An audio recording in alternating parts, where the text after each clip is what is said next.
Nick, a lot of RTO policy still feels like it's performance art. You've said the debate's over.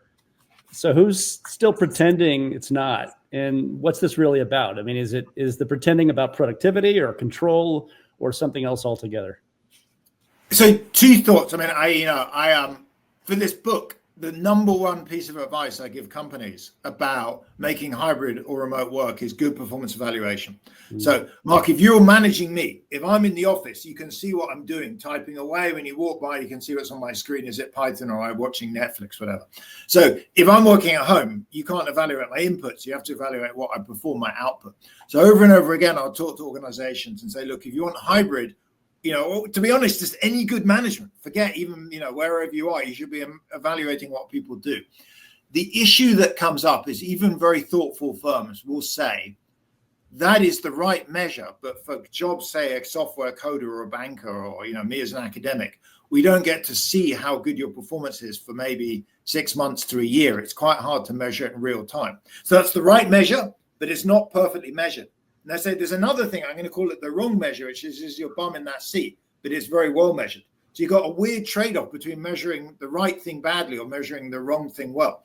And a lot of managers will say, look, I get some comfort from seeing you, Mark, in that seat 2 days a week. I know it's not a good measure of performance. It's honestly a 4 out of 10, but at least I know week by week whether you're in your seat. So generally what I hear over and over again is the more you have good output performance evaluation, the more you are relaxed about having people come in less days, because the more that's kind of a crutch. Like for me, I do teaching and research, and if Stanford perfectly knew how good my teaching and research is, they wouldn't care where I was. As it happens, teaching has to be in person, so I have to go in anyway for that. But, they generally don't manage my time. But if they had no way to evaluate that, they'd be telling me instead, Nick, you got to come in 4 days a week because it's all we can do. So frankly, my take on this is badly managed organizations tend to fall back on, bums in seats watching, and well-managed organizations tend to be moving towards often hybrid, whereby they say, look, we can manage performance well, but we maybe want you in 2, 3, 1 day a week.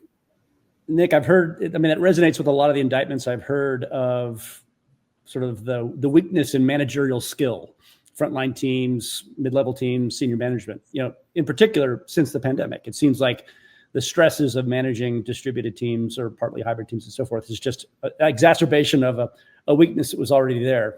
If the invisible hand's going to come in and fix that for us, who's going to deliver?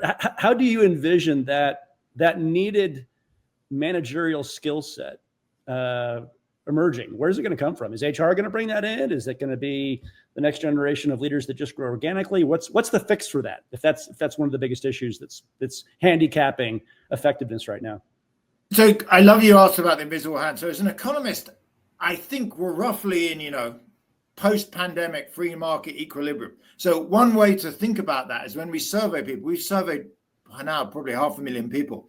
Yes. 35% of people want to work from home all the time. 20% want the exact reverse. They want to come in every day, and 50% roughly the other half want a hybrid. So the best outcome is an economy where there are some firms like JP Morgan that drags you in every day. Because if you want to come in every day, that's great. So you'll go work for JP Morgan. As long as JP Morgan stays in its lane and has you come in every day and, is consistent and says that and does it year by year, they're good. And on the other hand, as long as Zillow has folks work from home, 25 days out of a month or whatever, allowing for 1 or 2 in, that's good. The problem happens when firms change, like when Amazon suddenly took a hybrid policy and moved it to fully in person. You have a lot of people that are in the wrong firm and really peed off.